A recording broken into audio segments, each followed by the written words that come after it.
آخر حضور صلی اللہ علیہ وآلہ وسلم نے 9 سال کی بچی حضرت عائشہ سے نکاح کیوں کیا؟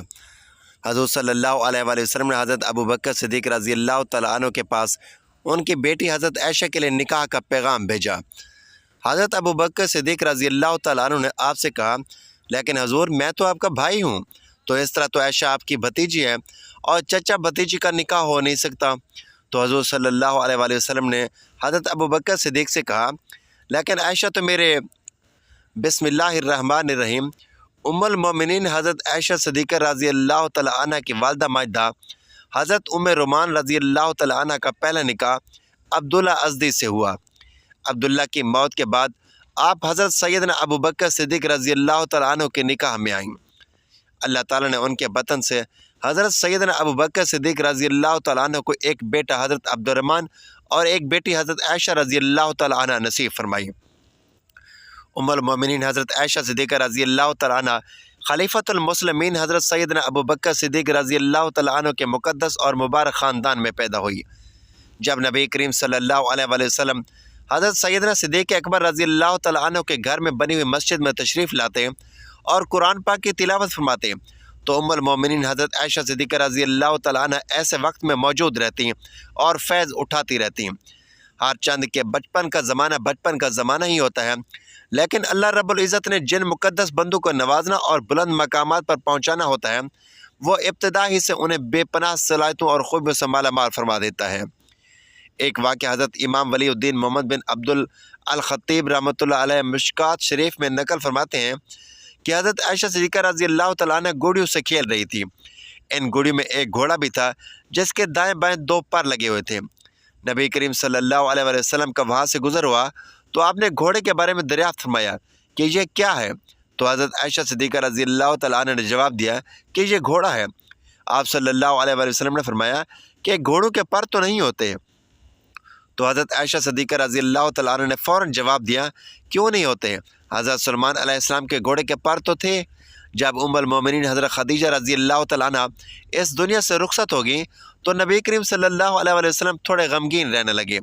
تو حضرت عثمان بن مظعون رضی اللہ تعالیٰ عنہ کی بیوی حضرت خویلہ بنت حکیم رضی اللہ تعالیٰ عنہ نبی کریم صلی اللہ علیہ وآلہ وسلم کے پاس آئیں اور عرض کیا، یا رسول اللہ، آپ دوسرا نکاح فرما لیجئے۔ آپ صلی اللہ علیہ وآلہ وسلم نے فرمایا، کس سے کروں؟ تو حضرت خویلہ رضی اللہ تعالیٰ عنہ نے عرض کیا، آپ چاہیں تو بیوہ عورت سے یا کنوارے لڑکے سے نکاح کر لیں۔ آپ نے فرمایا، کون کنواری ہے اور کون بیوہ ہے؟ حضرت خویلہ رضی اللہ تعالیٰ عنہ نے عرض کیا، بیوہ تو سودا بنت زماں ہے اور کنواری تو اس شخص کی بیٹی ہے جو ساری کائنات میں آپ کو بہت عزیز ہے، یعنی عائشہ بنت ابو بکر۔ نبی کریم صلی اللہ علیہ وآلہ وسلم نے فرمایا کہ بہتر ہے کہ تم عائشہ کے بارے میں بات چیت کرو۔ حضرت خویلہ رضی اللہ تعالیٰ عنہ فرماتی ہیں کہ میں اس کے بعد سیدہ رومان رضی اللہ تعالیٰ عنہ کے پاس گئی اور ان سے کہا کہ تمہارے لیے بہت عظیم خوشخبری ہے جس میں دنیا اور آخرت کی بھلائی چھپی ہوئی ہے۔ انہوں نے کہا کہ وہ کون سی خوشخبری ہے؟ میں نے کہا، نبی کریم صلی اللہ علیہ وآلہ وسلم نے حضرت عائشہ سے نکاح کا پیغام بھیجا ہے۔ انہوں نے جواب دینے کی بجائے کہا کہ حضرت ابوبکر صدیق رضی اللہ تعالیٰ عنہ تشریف لانے ہی والے ہیں۔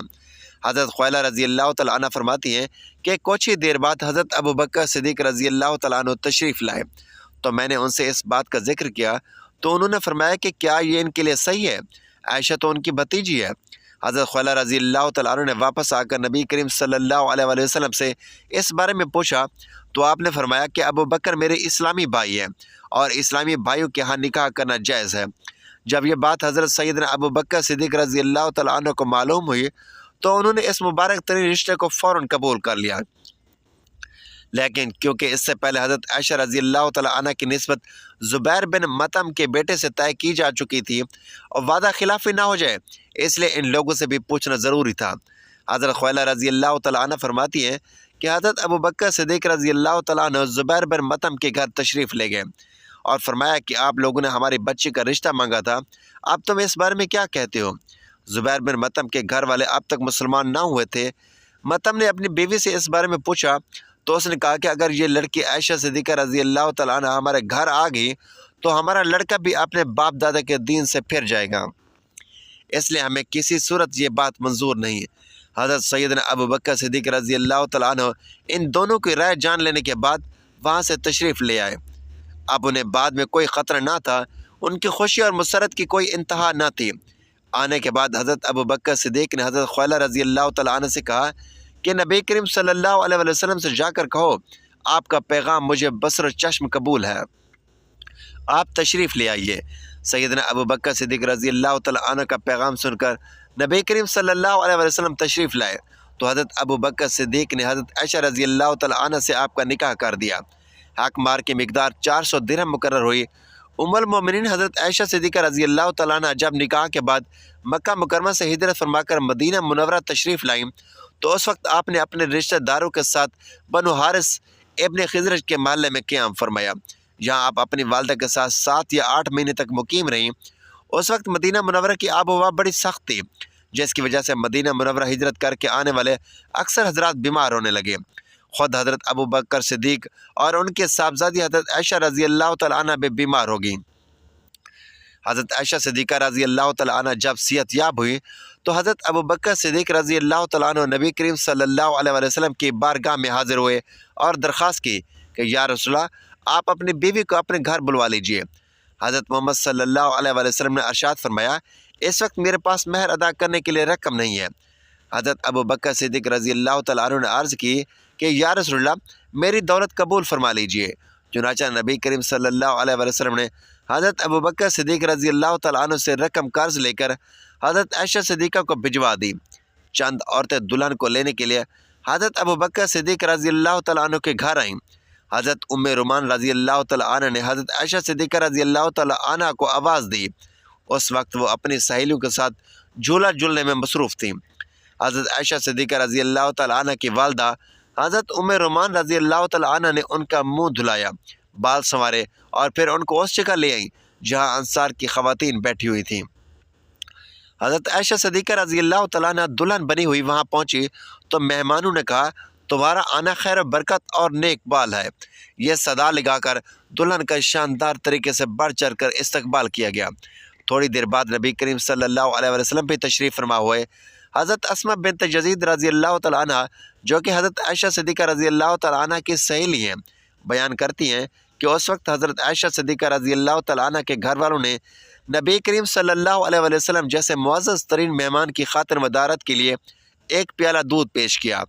آپ صلی اللہ علیہ وسلم نے اسے خوش دلی کے ساتھ قبول فرما لیا اور اس میں تھوڑا سا دودھ پی کر اسے حضرت عائشہ صدیقہ رضی اللہ تعالیٰ عنہ کی طرف بڑھایا۔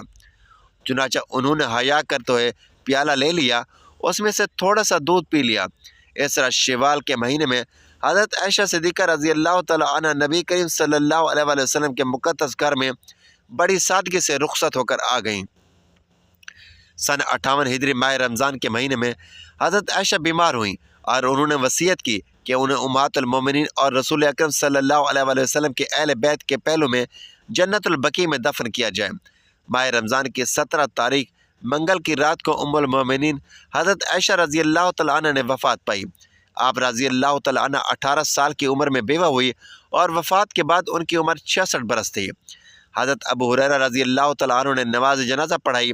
جب آپ صلی اللہ علیہ وسلم مدینہ طیبہ میں ہوتے تو روزانہ عصر کے بعد تمام ازواج مطہرات رضی اللہ تعالیٰ عنہ کے پاس تشریف لے جاتے اور ہر ایک کی ضرورت معلوم کر کے اس کی تکمیل فرماتے۔ جب سفر پر روانہ ہوتے تو ازواج مطہرات رضی اللہ تعالیٰ عنہ کے درمیان قرآن اندازی فرماتے ہیں، جس کا نام نکلتا اسے ساتھ لے جاتے۔ قرآن پاک میں اللہ تعالیٰ نے کسی عورت کا نام نہیں لیا، صرف حضرت مریم علیہ السلام کا نام لیا ہے۔ اس کی بھی خاص وجہ تھی کہ حضرت عیسیٰ علیہ السلام کے والد کوئی نہیں تھے، اس لیے ان کو ماں کی جانب سے مخاطب کیا گیا۔ دین اسلام سب سے غیرت مند دین ہے، اس لیے قرآن میں کسی عورت کا نام نہیں۔ ایک حدیث میں آتا ہے کہ اللہ تعالیٰ سب سے زیادہ غیرت والے ہیں، اس کے بعد میں سب سے زیادہ غیرت والا ہوں، اور مومن بھی غیرت مند ہوتا ہے۔ قرآن پاک میں آتا ہے کہ اے پیغمبر اپنی بیویوں، بیٹیوں اور مسلمانوں کی عورتوں کو حکم دیجیے کہ وہ اپنے اوپر عاجزی لٹکا کر رکھیں۔ میں نے اپنی زندگی میں ایسی عورتوں کو دیکھا ہے کہ جو آفس میں جینز شرٹ پہنتی ہیں مگر نماز کی پابند ہیں اور ایک لمبی چادر لے کر نماز شروع کر دیتی ہیں، اور ایسی عورتیں بھی دیکھی ہیں جن کا پردہ ہوتا ہے مگر باطن میں کچھ اور ہے۔ دین اسلام سب سے غیرت مند دین ہے۔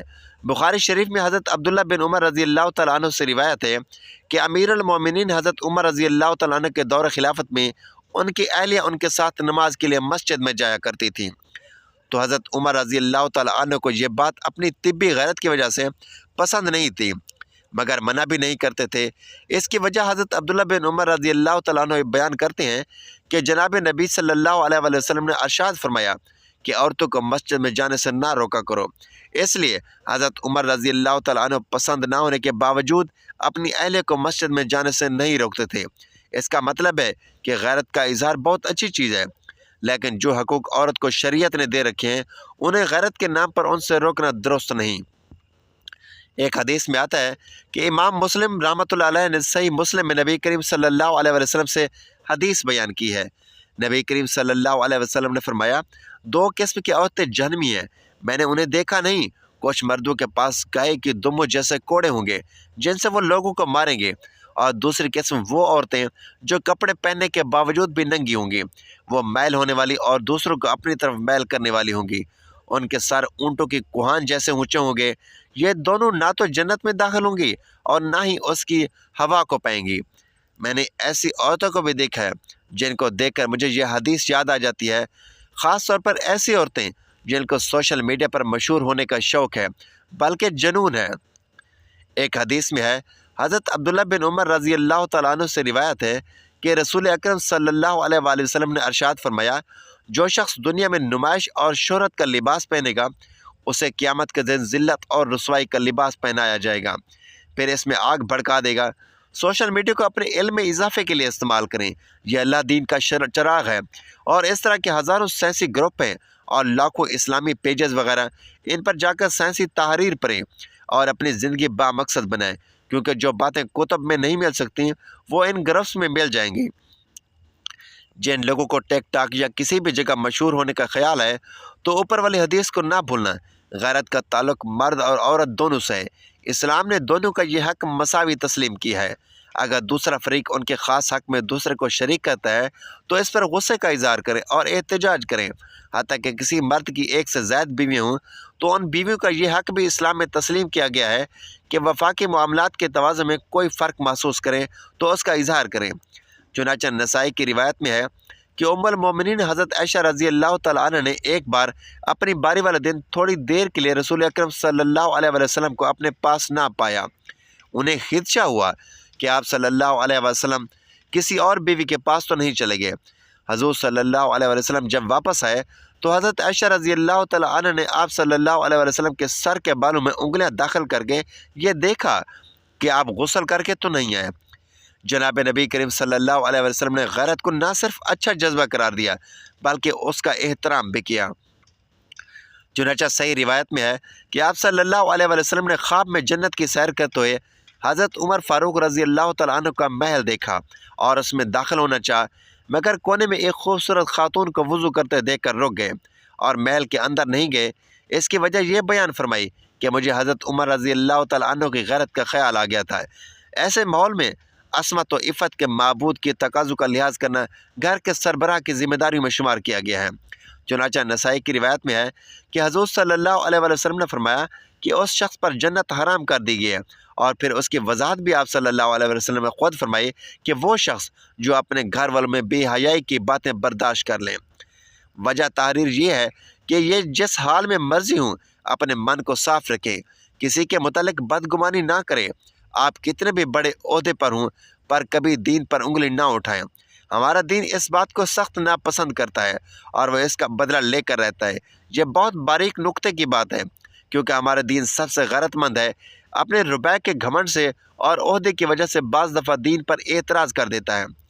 تاریخ روایت میں آتا ہے کہ حضرت عثمان غنی رضی اللہ تعالیٰ عنہ سے خلافت سے دستبرداری کا مطالبہ کرنے والے باغی جو آپ کو شہید کرنے کے لیے گھر میں داخل ہوئے تو امیر المومنین رضی اللہ تعالیٰ عنہ کی اہلیہ محترمہ حضرت نیلہ رضی اللہ تعالیٰ عنہ نے عربوں کی روایت کے مطابق سر کے بال بکھیر کر حملہ آوروں پر رحم و دعائی دینا شروع کر دی۔